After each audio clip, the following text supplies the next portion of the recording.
How are we all doing, everyone? I hope you're keeping well out there.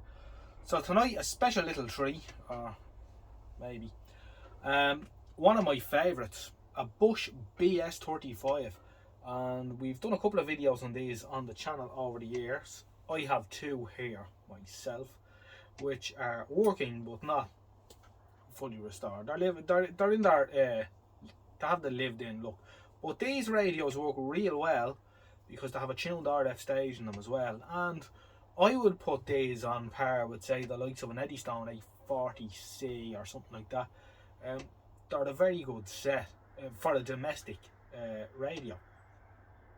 So this one has come all the way from Tipperary, and we're gonna get it going. It hasn't been used in probably, we think, maybe the very late 80s, early 90s. She was put away into a nice airing cupboard, and it was replaced by some plastic Japanese stereo cassette radio, which has long since gone in the bin.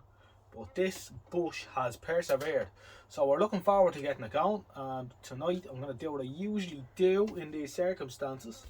Take the back off, have a quick look inside, and I'm going to run it up real slow on the Verdiac. Well, when I say real slow, not as slow as a lot of people do, but we're going to run it up in the Verdiac, and we're going to see is there any life in it before we progress any further.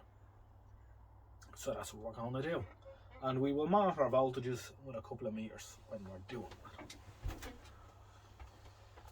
it.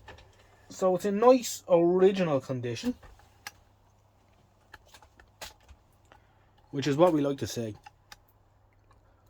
And of course I'm fascinated with these, as I've discussed here before about the other two that I have here. When I was a small kid, there was one of these in a barber shop across the road from the house, and I used to love going in there and listen, because they'd have Atlantic 252 blaring out. They used to have it up real loud, and it sounded bloody great. That one on the shelf was spotless as well. So real nice radio, so, and one that I wanted for years. There seems to be quite a few of them kicking around, probably because they worked so well that when it came time to replace them with something with a bit of VHF FM capability, a lot of people just couldn't bring themselves to throw them in the bin, so they went into sheds and things. But luckily this one didn't go outside, so, which is always good. I said before, I don't think the radios really recover after being in somewhere very damp, because I think the moisture works its way into the coils and affects up the Q. However, we'll spin it around. This one is in very decent nick. It's a bit grubby in that, but you know, for our 70 years, she isn't too shabby. The Bosch logo on the top is still in very nice nick, so be sure not to upset that too much. I know there is a chap on the UK Vintage Radio Forum who actually made a few of those, and they looked just like the real deal. We'll get the back off. We're missing a screw on the back, but that's not a big deal. We were told that a valve had been replaced in here at some stage, so we shall see.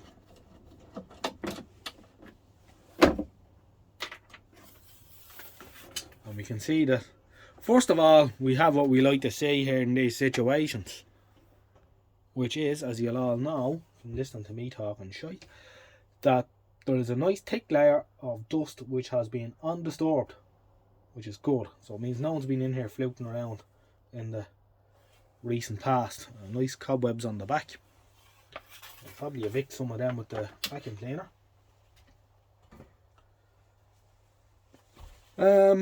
We can see that the UL41 has been replaced at some stage with an N142, which is a Marconi equivalent.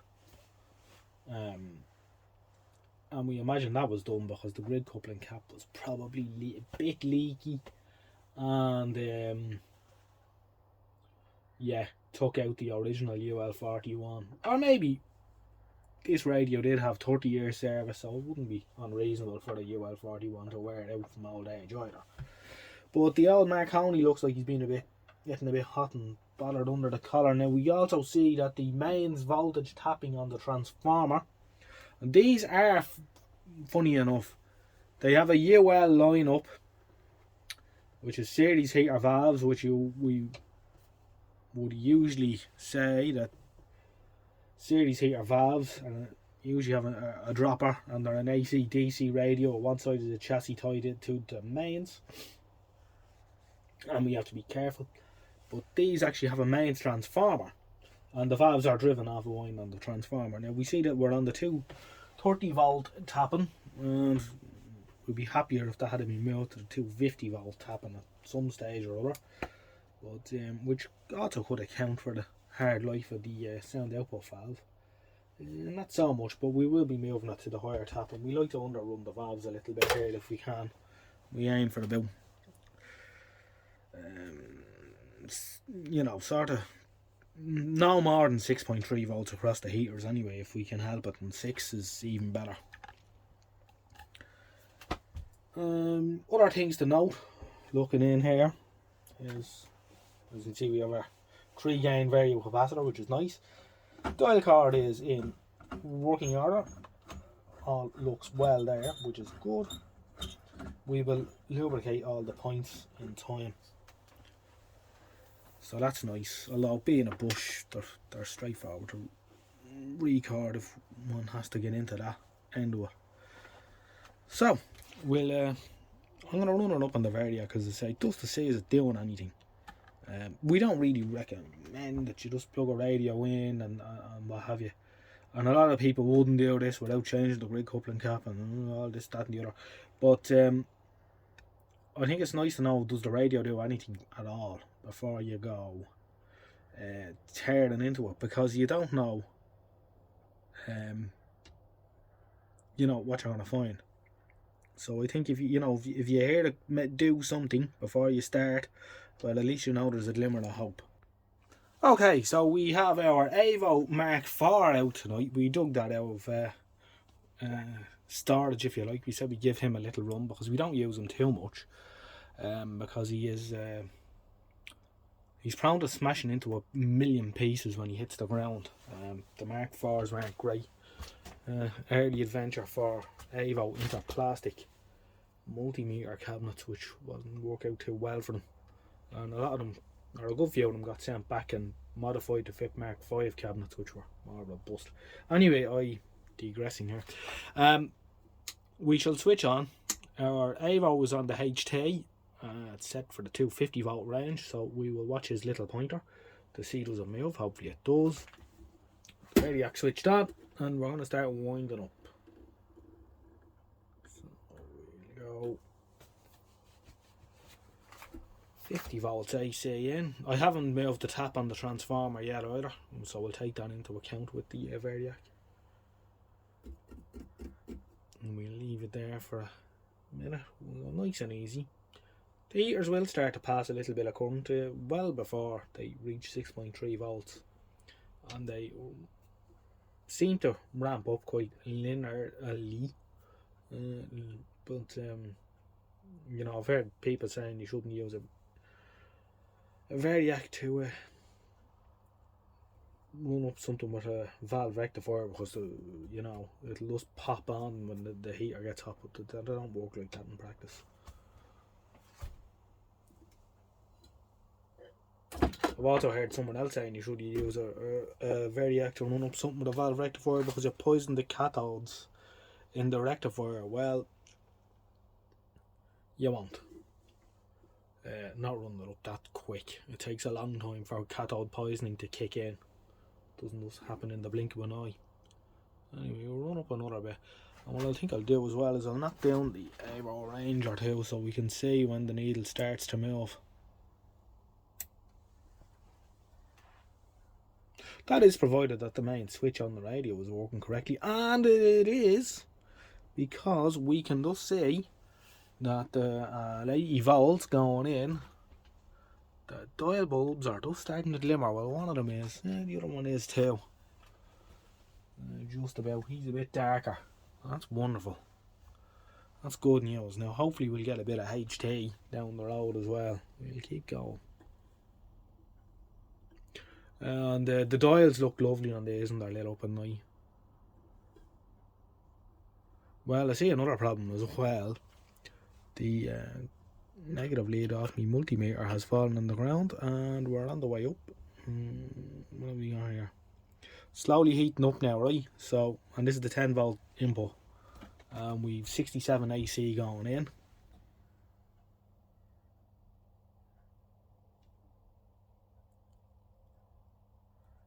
That's about 3 volts. Off the rectifier coming out. So we'll go up another way.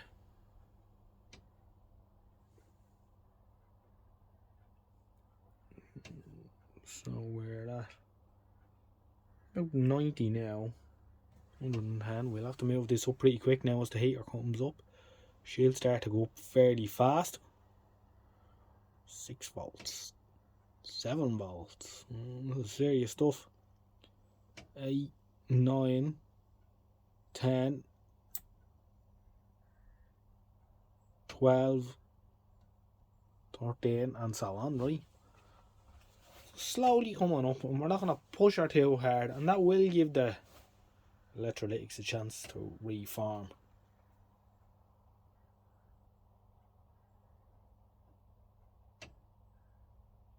$20 volts, 25. I'm not going near the.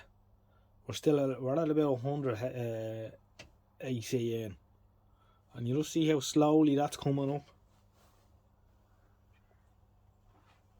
It's not forcing that, and what's coming out of the rectifier valve, I would say, is very high impedance because it's being underrun. So she's not going to push into that, and that's a low impedance, a big voltage into a low impedance load, if you like. So that also is giving your electrolytic a chance. About 30 volts.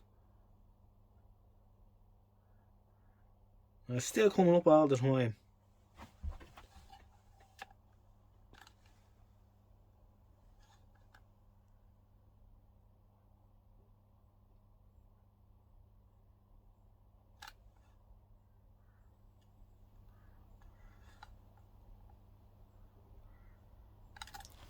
See, I'm not going near it now, and it's still coming up and up and up, just slowly up.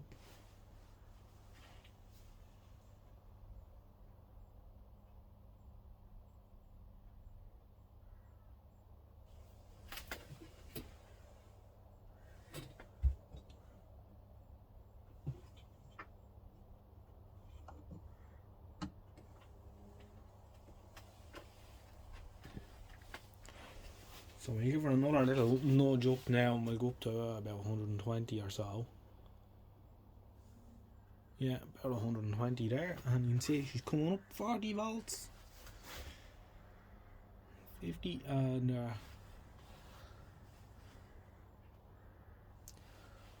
the focus right there.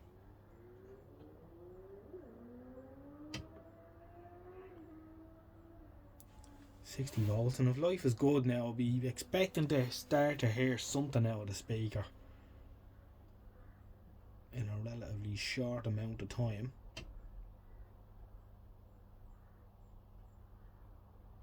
$70 volts.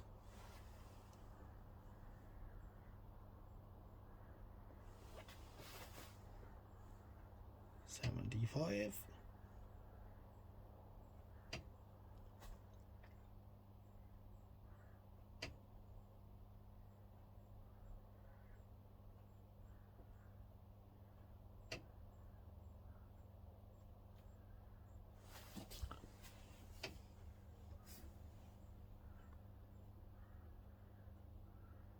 We give her another little nudge up now. We'll have to change ranges here. We're just going past 100. We've 145 AC going in, down to the 250 volt range. It's about 120. 125. So, if all is well, and I can hear a little hum coming out of the speaker now, hopefully we'll hear a crackle or something when I go with the wave change switch here now. Yeah. Very little slight crackle there. Ah! RTE Radio Iron is coming out of it. Unbelievable. I've done quite a few of these over the years, and then the two that I own myself, they've always worked to some extent or other when they've been wound up like this. First one I ever did years ago, before I had a Verdiac and things like that, I just banged into the mains, and I didn't like that. But if you wind them up slowly, and you don't have to go mad, but just give them a chance. We've got Arena here and RTE coming in a long way.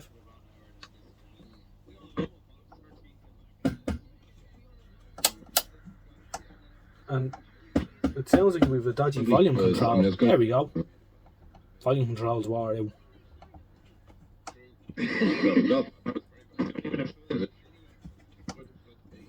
Really good storytelling. So a bit like Steven Spielberg is actually without the flourishes. He's really good at telling a story, and I think there's a brilliant sequence in it where the two of them just turn up.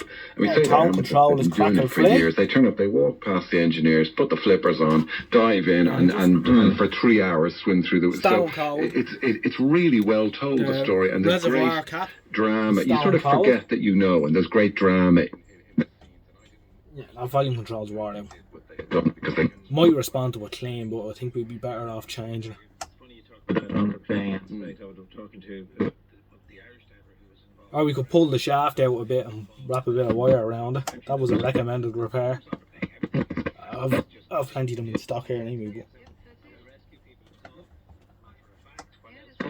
Come on, you get your... So that's the volume controls all the way up. It's wore out. It's just catching at the end of the track there, and you can hear it. But that's well underrun. As well. What does dramatization? And she's sitting there around 140 HT with 143 ACN. Of immersiveness, literally in this case. And the dial bulbs are good. He plays over and over again. Have a look at that. Look at that. Beautiful, aren't they? And yeah, sometimes that seems a bit long, but at the same time, it lifts. No Life in the Magic Eye. Well, we wouldn't expect it maybe at that HT, but we're not expecting it anyway. In the length of those sequences, the emotional, physical drain that it is on the men. They talk a lot of rubbish on Arena, I must say. The bubbles come out. You see the we're not going to get Radio 4 at this very low and so HT. There's Radio 4. It just goes to show how sensitive these sets are. That it's working so well with being so underrun. Like, she's nearly a half the mains voltage that she should be expecting. We'll keep winding up and we'll see what happens.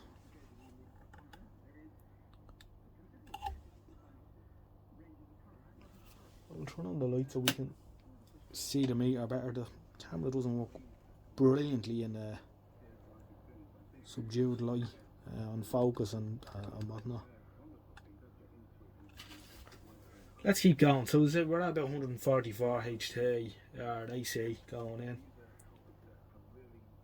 Can't remember what the HT is in this, but it's probably around 250, maybe 300.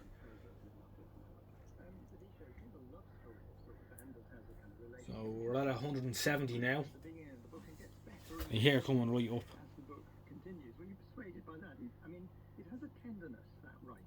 She's waking up quite nicely. And the odd thing is that you expect this big, bold concept to really delve into questions of identity and colour and colorism and all the rest of it. And they're talking a lot of rubbish on Radio 4 at a minute as well.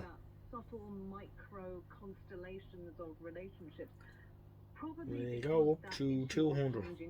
Slowly does it. Loaded that you can't get into it in a lovely novella. It in fact reminded me of Kazuo Ishiguro's work, that plangent autumnal sort of register? Well, the Pro style is very sort of formal, isn't it? I mean, it's these long. There's 200 volts AC input now, Just accumulate with and the HT is around 215. But also this rather kind of fabular way of writing. Did something And there, the action but happens at one point, so when the stealth begins to happen halfway through, there are divisive moments in the volume part. Listen to that. isn't quite disclosed, but what I'm imagining is a pretty ordinary town in America. I'll have to do something with the volume part. And then, of course, there are race wars and all sorts of things, and yet that seems to be happening 100 yards away from the central. That's incredible. You can't deny it. They have to be one of the best radios ever made. What they look like and whether they are then suspicious to people. But you're exactly. We'll have a quick whiz around the bands, but we won't leave it in this state for too long because, for obvious reasons.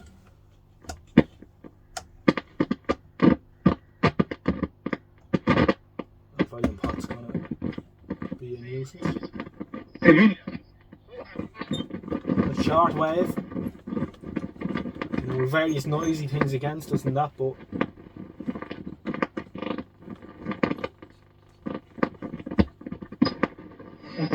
Hoy quiero pedirle también una that's 41 meters. figura. You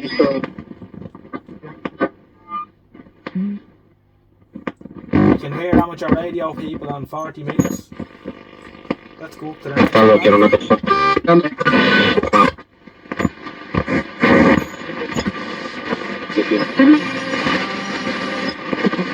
That's the 25 meter band. It's 31 meters.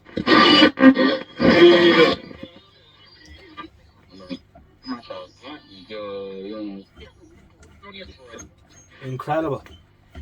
Now the chap who owns this is thinking about getting into a bit of medium wave DXing and short wave and all. He's got the right radio for it, that's absolutely sure.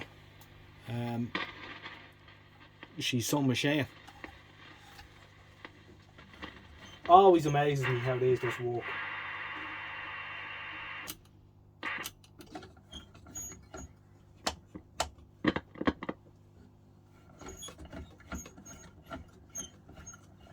It's a bit of a two-handed effort to try and get the volume control to work as well at the same time. Let's see, it's not on a medium wave. No, we're gonna have to start working on magic on it.